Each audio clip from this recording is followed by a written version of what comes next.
The truck's engine finally roared to life. As I slammed it into drive, the headlights swept across the trailer, and I saw him for the first time. A tall, thin figure with hollowed-out eyes holding my keys. My job was to archive the dead. I never thought one of them would try to archive me back. I work for a company called Asset Reclamation Services. It's a fancy name for a job that's mostly about loneliness and dust. We're the people who go in after property has been foreclosed, abandoned, or seized. My job, specifically, is to create a complete digital archive of the contents before they're liquidated or disposed of. I use a set of high-resolution 3D scanners and a proprietary software suite to catalog every single item left behind, from rotting furniture to old photographs. It's a quiet, meticulous job, and that's usually how I like it. I'm an archivist of forgotten lives, a digital ghost haunting the shells of other people's homes. This happened in the fall of 2022. I'd been with the company for about 3 years and had seen my fair share of sad places, eviction notices, half-packed boxes, kids' drawings left on the fridge. You get used to the quiet melancholy of it all. But the Blackwood farm was different from the start. My boss, Dave, called me into his office. He had a manila folder, which was unusual. Most assignments were just pushed to my work tablet. "Got a special one for you, Alex," he said, sliding the folder across his desk. "The Blackwood property, out past Willow Creek, has been vacant for a long, long time." I opened it. The file was thin. A few grainy, black and white photos from what looked like the 1970s showed a 2-story farmhouse, a big red barn, and a whole lot of empty fields. The property had been tied up in a complex legal battle for decades, passing from one holding company to another until our client finally acquired it. They wanted a complete, top-to-bottom archive before they razed the place. "It's remote," Dave continued, leaning back in his chair. "No cell service to speak of, so you'll have to upload the data caches when you come back into town for supplies. It's a big job. Could take you a week, maybe more. You'll be on your own out there." That wasn't a problem. I prefer being on my own. My setup was self-contained, a company truck and a small but comfortable travel trailer with its own generator. I park on site, work through the day, and spend my nights reading or watching movies on my laptop. It was a solitary existence, but it was simple. The drive out to the Blackwood property took the better part of a day. The paved roads gave way to gravel, and the gravel gave way to a dirt track that was barely more than 2 ruts in the earth. The farm was at the end of it, nestled in a shallow valley and surrounded by overgrown woods. It looked exactly like the old photos, only more tired, more defeated by time. The paint on the farmhouse was peeling, the windows were clouded with grime, and the big red barn had a slight, weary lean to it. I parked my trailer in a flat, grassy area beside the house and got out. The silence was the first thing I noticed. Not a peaceful country silence, but a heavy, oppressive quiet. No birds, no insects, just the low hum of the wind through the tall, dead grass. I walked up to the front porch, the weathered wood groaning under my boots. The key Dave had given me was old, made of iron. It turned in the lock with a rusty shriek, and the heavy oak door swung inward, releasing a wave of cool, musty air that smelled of decay and forgotten things. The house was waiting. The inside of the Blackwood farmhouse was a time capsule.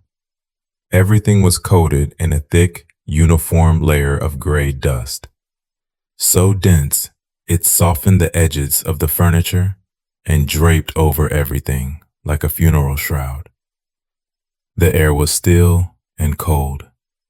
Sunlight struggled through the grimy windows, illuminating dancing particles of dust in hazy, cathedral-like beams. I stood in the foyer for a moment, just taking it in. To my right was a living room, filled with hulking, sheet-covered furniture. To my left, a staircase led up into the darkness of the second floor. I started my work methodically, as always. I set up my primary scanner, a tripod-mounted device that looked like a futuristic camera, in the center of the living room. It would do a slow 360-degree sweep of the space, capturing the room's dimensions and the placement of every object. While it worked, I used my handheld scanner for detail work, cataloging individual items. A tarnished silver locket on the floor, a book, its pages fused together by dampness, a child's worn-out teddy bear slumped in a corner. Each item was scanned, its data logged with a timestamp and a brief description. It was rote work, a process of turning memories into data points. I worked my way from the living room into the dining room. It was dominated by a long, dark wood table surrounded by 8 chairs, all empty. A cobweb-draped chandelier hung overhead. My routine was the same. Set up the main scanner, then moved through the room with the handheld unit.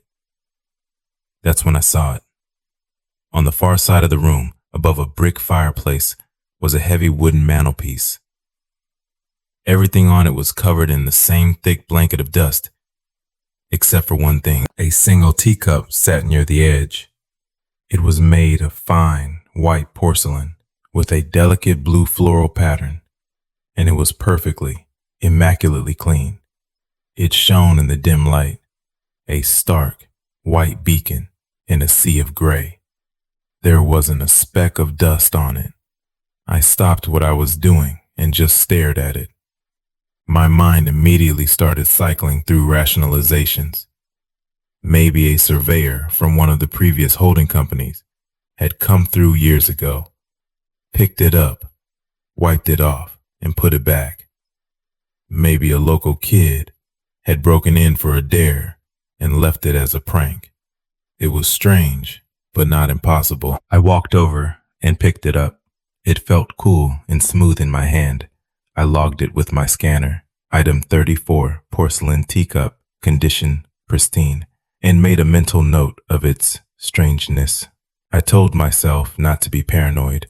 In this job, you found weird things all the time, but as I placed it back on the dusty mantelpiece, I couldn't shake a feeling of profound unease. It felt wrong. It felt like a message, but I had no idea what it was trying to say. I finished scanning the dining room and tried to put it out of my mind, but the image of that single clean teacup stayed with me for the rest of the day. After a long day of breathing in dust and ghosts, I retreated to my trailer as dust settled over the valley. The generator hummed softly, a welcome and modern sound against the oppressive silence of the farm. I made a simple dinner, watched a movie on my laptop, and tried to unwind. But my mind kept drifting back to the house, to that out-of-place teacup. I checked the trailer door lock twice before getting into my bunk. It was a small, foolish gesture, but it made me feel a little better. Sleep didn't come easily. When it finally did, it was heavy and strange, pulling me down into a dream that felt more real than reality. In the dream, I was standing in the dining room of the Blackwood farmhouse. It was night, but the room was lit by a pale, silvery light that seemed to come from nowhere. I couldn't move. I was just an observer, frozen in place. A figure emerged from the shadows of the hallway. It was a man, impossibly tall and thin, dressed in a simple dark suit that seemed too large for his skeletal frame. His face was a blur, indistinct and featureless, but his movements are what I remember with chilling clarity. He didn't walk normally. His limbs moved with a stiff mechanical precision, like a marionette being controlled by an unseen puppeteer. Each step was jerky. Each turn of his head was a slow, deliberate sweep. He moved to a large, glass-fronted china cabinet in the corner of the room. With slow, precise fingers, he opened the door. He began to take out the teacups one by one. They were all dusty, just as they had been in reality. He carried them over to the long dining table and began to arrange them. There was no sound. His feet made no noise on the wooden floor. The cups made no sound as he placed them on the table.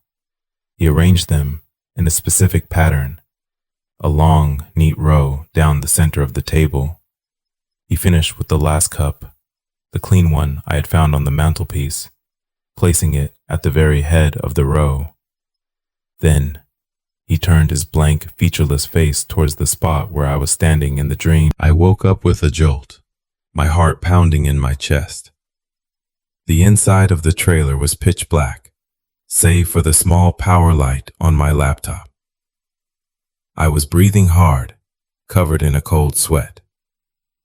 It was just a dream, I told myself. A nightmare brought on by stress in the creepy old house. I had eaten a late dinner. I was in a strange place. It was perfectly normal.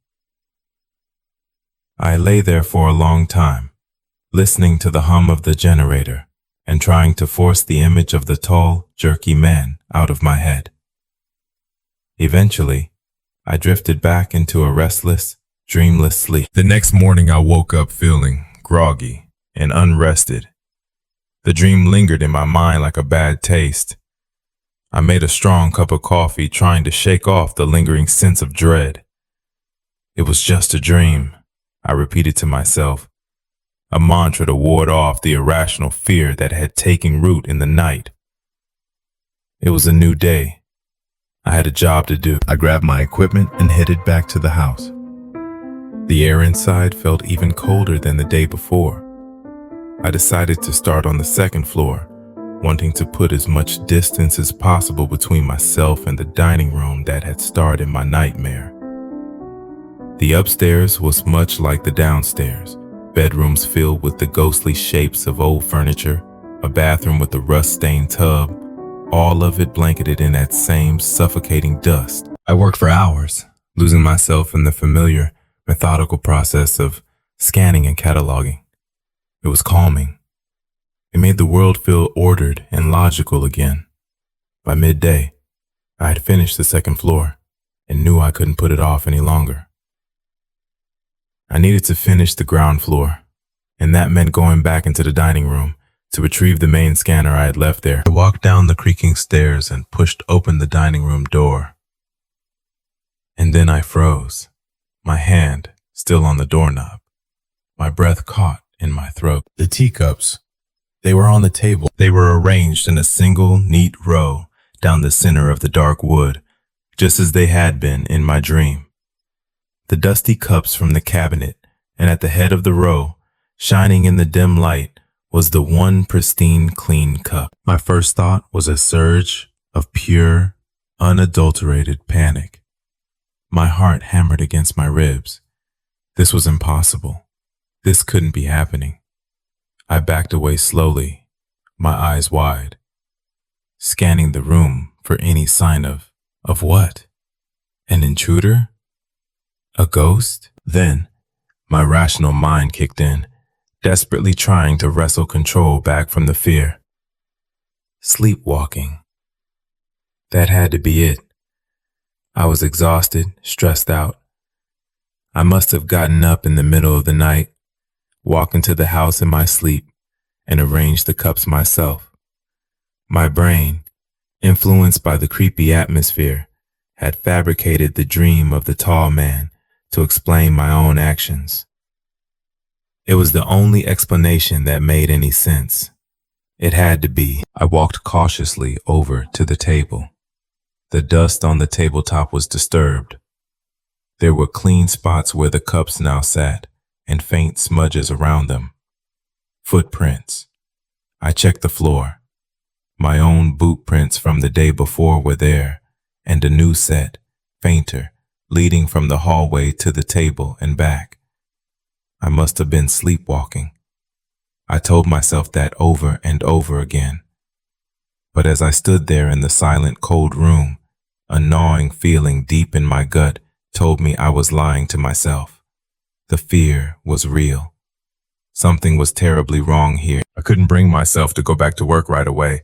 The sight of the teacups, A perfect mirror of my nightmare had shaken me to my core. I retreated to my trailer, locking the door behind me, and sat at the small dinette table, trying to get my breathing under control. The sleepwalking theory felt thin, a flimsy shield against a much more terrifying possibility. To distract myself, to ground myself in facts and data, I powered up my work tablet and pulled up the full case file on the Blackwood property. Most of it was boring legal jargon, deeds, titles, tax records. But buried deep in the supplementary documents was a scanned copy of an old police report from 1978. It was a missing persons case. The Blackwood family, John and Mary Blackwood, and their two children, a boy named Samuel and a girl named Emily. One day, they had simply vanished. A neighbor, concerned after not seeing them for over a week, had called the police. The report detailed the initial investigation. The house was found unlocked. The family's car was still in the barn. All their clothes and personal belongings were still in the house. There were no signs of a struggle, no signs of foul play. It was as if they had just evaporated. I read through the witness statements. The neighbor described the Blackwoods as quiet, reclusive people who mostly kept to themselves. John Blackwood was a farmer, but he had a strange hobby. He was an obsessive collector and cataloger. The report mentioned that the house was filled with his collections. Butterflies pinned in glass boxes, rare stamps, antique clocks. He had notebooks filled with meticulous, handwritten lists of every item he owned. The case quickly went cold. With no evidence of a crime and no bodies, the investigation stalled. The Blackwood family became another local ghost story, another rural mystery swallowed by time. I stared at the grainy photos of the family attached to the report. John, a stern-looking man with dark eyes. Mary, a pale woman with a faint, sad smile. Two small children squinting in the sun. Reading about their disappearance didn't make me feel better. It did the opposite. It drenched the property in a new layer of dread. The house wasn't just abandoned. It was a place defined by a permanent, unanswered question. What had happened to them? The image of the tall, thin man from my dream flashed in my mind. The way he moved, so precise and deliberate. The way he arranged the cups, not just moving them, but organizing them. A shiver ran down my spine, an obsessive cataloger. It was a chilling echo, a strange and unwelcome parallel to my own work. I closed the tablet, but the story of the Blackwoods and the mystery of their disappearance now clung to the air, as thick and suffocating as the dust inside their home. I couldn't bring myself to sleep in the trailer that night. The thin walls felt like paper, and the thought of sleepwalking back into that house was terrifying. I decided to sleep in the cab of my truck, with the doors locked. It felt marginally safer, a metal box within the larger box of the valley. I wedged my work jacket against the window and tried to get some rest, telling myself I would pack up and leave in the morning. I didn't care what Dave said. No job was worth this. But sleep, when it came, offered no escape. It dragged me right back to the Blackwood house. This time I was in the study. The dream had the same hyper-realistic quality, the same silent silvery light. And he was there again. The archivist, as I had started to call him in my head. He stood before a wall lined with old, framed photographs of the Blackwood family, generations of them, staring out with faded, serious expressions. With his slow, jerky movements, he began to take the photos down, one by one. He carried them to the large oak desk in the center of the room and laid them face down on the dusty surface. He didn't stack them. He arranged them in a grid, a perfect, orderly rectangle of black frames. I watched, a helpless, paralyzed observer, as he placed the last photo, a small, silver-framed picture of the two children, Samuel and Emily, in the final empty space in the grid. He then turned his blank, blurry face and stared directly at me, as if he knew I was watching. I woke with a gasp, the steering wheel digging into my chest. Morning light was filtering into the truck's cab. For a moment, I was disoriented, my heart racing from the dream's lingering terror. Then, a cold, sickening certainty washed over me. I knew what I would find. My body felt like it was moving through water as I got out of the truck. I had to know. I had to see. I walked to the farmhouse, the iron key feeling heavy and cold in my trembling hand. I unlocked the door and stepped inside. I forced myself to walk down the hall to the study. The door was ajar. I pushed it open, and there they were. The photographs, lying face down on the desk in a perfect grid. The sight broke something inside me. The flimsy theory of sleepwalking shattered into a million pieces. There was no way I could have done this. I hadn't even been in the study yesterday. I had no idea those photos were on that wall. This wasn't me. This was something else, something impossible. The room started to spin. I leaned against the doorframe, my vision tunneling, the sound of my own ragged breathing filling my ears. The dream wasn't just a dream anymore. It was a blueprint. It was a set of instructions being carried out by an unseen hand, and I was the only one who could see it happen. I stumbled back out of the house, gasping for fresh air, my mind reeling. The world felt tilted, unreal. The teacups, the photographs, these weren't random acts. There was a logic to them, a terrifying alien sense of order. I collapsed onto the porch steps, trying to force my brain to work, to find a pattern in the madness. I pulled out my phone, forgetting for a moment there was no service, my fingers swiping uselessly at the screen. I wanted to look at my own work logs, the data I had collected. I switched to my tablet, which had the data stored locally. I pulled up the scan logs from the dining room. Item 34, porcelain teacup. Then I looked at the arrangement on the table, or what I remembered of it. My brain made a connection. I had scanned the cups in the cabinet, moving from left to right. He had arranged them in that exact order on the table. Then, the photographs. I went back inside, forcing myself to be clinical, to be the archivist. I turned the photos over one by one, checking the small brass plaques on the frames or the faded handwriting on the back. A wedding photo from 1912, a family portrait from 1935, a soldier's picture from the 1940s, a photo of John and Mary on their wedding day in 1965. The final photo of the children, Samuel and Emily, dated 1977.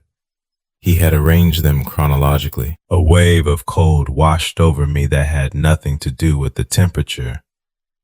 It wasn't just moving things. It was organizing them. It was sorting them. It was cataloging them. He was mirroring me. He was doing my job. The thought was so profoundly violating that I felt sick. My work was precise, digital, impersonal. I turned memories into data for legal processing. His work was physical, ritualistic, and deeply personal. He was taking the scattered remnants of this family's life and imposing his own rigid order onto them. He was an archivist of a different kind. The teacups, arranged by my own scanning sequence, the photos arranged by the flow of time. He was taking my logic and twisting it, reenacting my purpose in this silent, dusty house. The horror shifted. It was no longer just about a creepy old house or a potential intruder. It was about me. I was part of this now, not just an observer. My presence, my work, had somehow activated this thing, this process. What was its goal? Was it just reorganizing the past? Or was it building towards something? The house was no longer a passive collection of objects. It was a stage. And the archivist was the director, arranging his props for a final act I couldn't begin to comprehend. The realization that this phenomenon was somehow linked to me, to my work, sent a fresh jolt of terror through my system. This wasn't something I could just run away from, because I might be the cause. I needed to talk to someone, to tell someone what was happening. Even if I sounded crazy, I couldn't keep this inside anymore. I got in my truck and drove. I floored it down the dirt track, sending gravel flying, not stopping until the cell signal bars appeared on my phone screen. Faint at first, then solid. I pulled over to the side of the deserted road, my hands shaking so badly I could barely dial. I called my boss, Dave. He picked up on the third ring. Alex, what's up? I thought you were off the grid. Dave, I said, my voice cracking. Dave, something's wrong.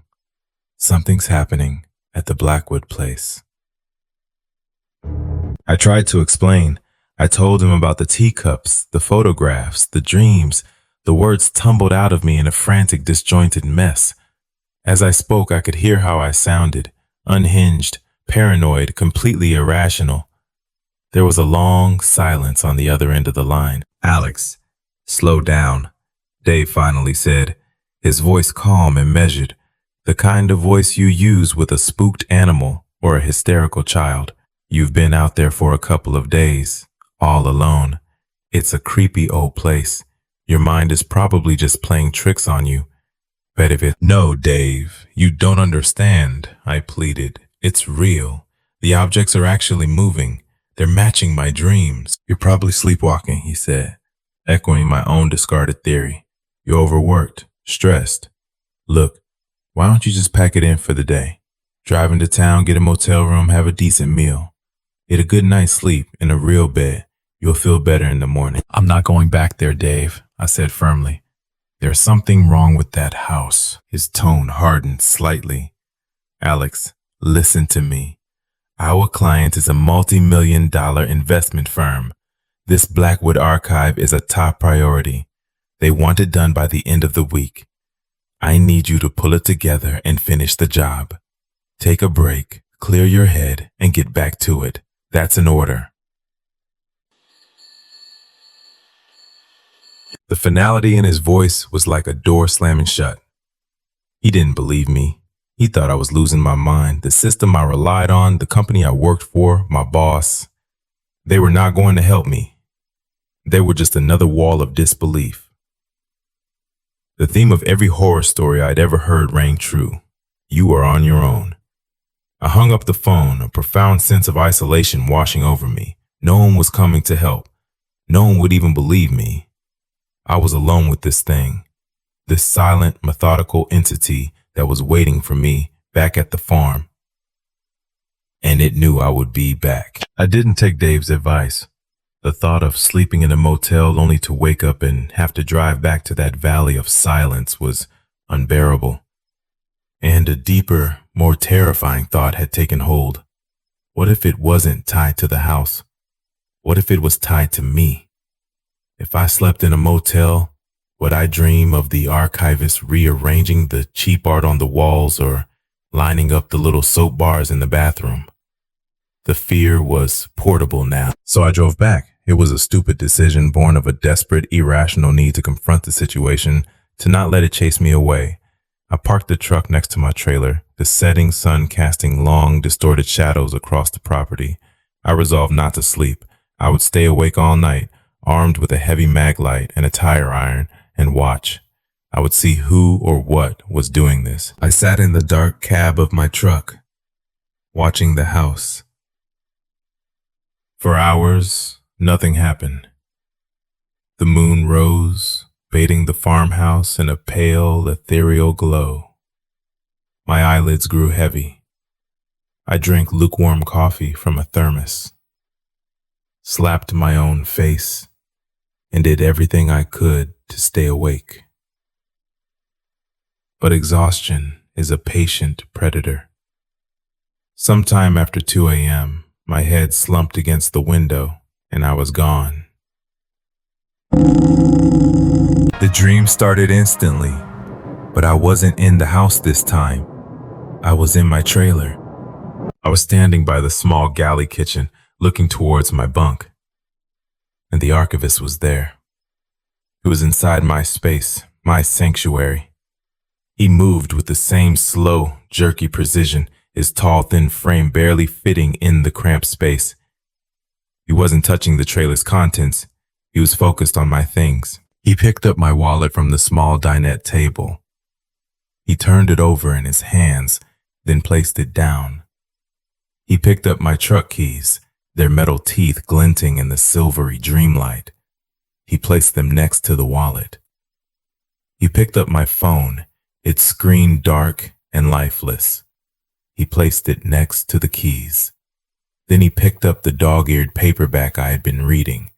He placed it at the end of the row. He was arranging them, my personal effects, the items that define my current existence, in a neat, orderly line. He was archiving me. He finished his task and stood motionless for a moment. His blank face turned towards my bunk, where my sleeping dream self was lying. He took one stiff, mechanical step towards the bunk, and I woke up. I was in the truck, my face pressed against the cold glass. My heart was a frantic drum against my ribs. The dream was so vivid, so terrifyingly intimate, that for a moment, I couldn't breathe. He had been in my trailer. He had touched my things. The line had been crossed. It wasn't about the Blackwood family anymore. The target had shifted. I was the subject of the archive now. A cold sweat covered my body. The dream felt like a violation, a deep and personal intrusion that went far beyond the moving of furniture. I had to see. I had to know if this nightmare too had bled into the waking world. My hand trembled as I reached for the truck's door handle. I pushed it open. The soft click sounded like a gunshot in the dead quiet of the night. I fumbled for the mag light on the passenger seat, its heavy metallic weight a small comfort. I crept out of the truck and made my way to the trailer, my boots making soft crunching sounds on the damp grass. The trailer door was unlocked. I always locked it. I always double-checked it. I pushed the door open and shone the mag light's powerful beam inside.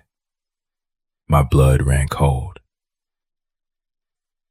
On the small dinette table, arranged in a perfect neat row, were my belongings. My wallet, my keys, my phone, my book. Just like in the dream, panic, pure and absolute, seized me. I wasn't safe here. I wasn't safe anywhere on this property. My only thought was to escape. I had to get in my truck and drive and never ever look back. I spun around and bolted for the truck. I jammed my hand into my pocket for the keys that were supposed to be there. The keys I now knew were sitting on a table inside my trailer. My heart sank. I was trapped. I looked frantically back towards the trailer. And I saw him. He was standing in the open doorway. A tall, impossibly thin silhouette against the faint light from within. He was just a shape, a cutout of a man against the darkness. But I knew it was him. He wasn't moving. He just stood there, watching me. And in his hand, held loosely at his side, I could see the faint glint of metal. He was holding my keys. For the first time, he was here, awake, real. The barrier between dream and reality had not just been breached, it had been utterly obliterated. We stared at each other across the 20 yards of moonlit grass, the creature from my nightmares and me. It felt like an eternity. The silence of the valley pressed in, broken only by the frantic pounding of my own heart. He made no move to attack, no move to retreat. He just stood there, a silent archivist, presenting the final item in his collection, my means of escape. It wasn't an act of aggression. It was an act of classification. He had cataloged my freedom, and now he was displaying it. Seeing him there, real and solid in the doorway, broke the spell of fear-induced paralysis. A primal survival instinct took over. hotter and more powerful than the cold dread that had been gripping me. I wasn't going to be archived. I didn't scream. I didn't think. I just acted. I ran to the driver's side of my truck, yanking on the locked door handle out of sheer stupid instinct. It didn't budge. I glanced back at the trailer. The figure hadn't moved. It was still standing there, a silent sentinel holding my keys. My mind raced, searching for an option, any option. And then it came to me. A memory from a life I'd lived 15 years ago. A misspent youth. A brief but educational friendship with a guy who was good at breaking into cars. I knew how to hotwire an old model truck like this one. It was a stupid, long-forgotten skill. But right now, it was the only thing that could save my life. There was no time to be gentle. I took off my heavy work boot, and with a surge of adrenaline-fueled strength, I smashed it against the driver's side window. The glass shattered with a loud crack, raining down onto the seat and the ground. I barely felt the sting as a few shards sliced my hand. I reached inside, unlocked the door, and scrambled into the driver's seat. My hands were shaking violently as I tore the plastic casing below the steering column. I ripped it free, exposing the jumble of wires beneath. My mind was a frantic blur, trying to recall the right colors. Red to red, find the ignition wire, twist them together. It was a clumsy, desperate act. A spark flew as two wires touched. The engine sputtered. Once. Twice. It failed to catch. Come on, I whispered, my voice a ragged breath. I could feel the figure's unseen gaze on my back. I felt like a specimen pinned under a microscope. I twisted the wires again, harder this time. The engine roared to life, a beautiful, deafening sound that shattered the valley's oppressive silence. I didn't waste a second. I slammed the truck into drive, stomped on the gas pedal, and the truck lurched forward. I wrenched the steering wheel, turning the truck in a wide, messy arc on the wet grass. For a horrifying second, the headlights swept across the trailer's doorway, illuminating the figure fully for the first and only time. It was worse than my dreams. It was a man, but all the proportions were wrong. His limbs were too long, his joints too sharp. His face was pale and gaunt, with dark, hollowed-out sockets where his eyes should be. He wore a placid, almost curious expression as he watched me go. He didn't chase. He didn't run. He just stood there, holding my keys, as if my frantic escape was just another piece of data to be observed and filed away. I tore out of the Blackwood property, the truck bouncing and sliding on the muddy track. I didn't look in the rearview mirror. I was afraid I would see him standing there, a tall, dark shape shrinking in the distance, patiently waiting for the next archivist to arrive. I drove all night, stopping only for gas. I didn't know where I was going. I just knew I had to put as many miles as possible between myself and that farm. By the time the sun came up, I was in another state, sitting in a sterile, anonymous truck stop diner, my hands still trembling around a cup of coffee. The next few weeks were a blur of motion and paranoia.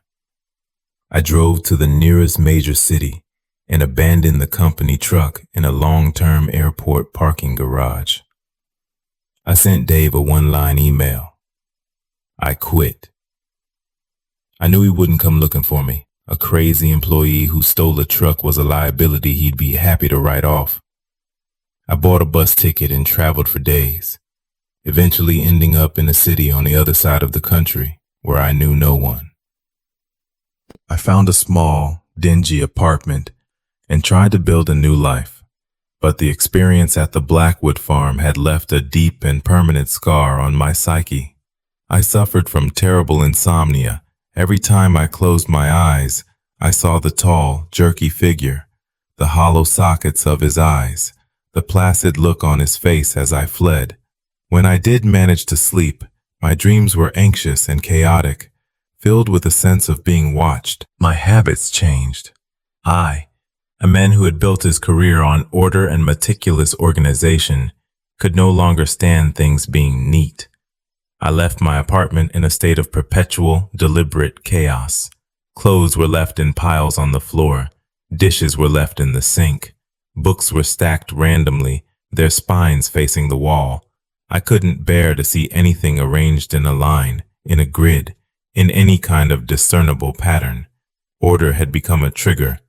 The thought that something or someone might see my world as a collection to be cataloged was a constant, gnawing fear. I never got any answers. I had no idea what that thing was. A ghost, an entity, some kind of psychic projection left behind by the original family. It didn't matter. The label was irrelevant. What mattered was the lingering feeling it had left me with. A deep and abiding terror of quiet places, of forgotten things, and of the horrifying patterns that can emerge from the chaos of the past. The world no longer felt like a random assortment of events. It felt like a library, and I was terrified I might once again be checked out. Months went by. I found a menial job washing dishes in a restaurant, work that required no thought, no organization, just physical motion. It helped. But the nights were still the worst. To fill the long, sleepless hours, I spent my time online, falling down rabbit holes of paranormal forums and conspiracy websites. It was a form of self-medication, an attempt to find someone, anyone, who had experienced something even remotely similar. I started searching for forums related to my old profession, urban explorers, property liquidators, and eventually asset reclamation specialists. Most of it was boring shop talk about software and difficult clients. But then I found it. It was a post on a small, obscure message board dated 3 years prior. The title was, "Has anyone else experienced the process?"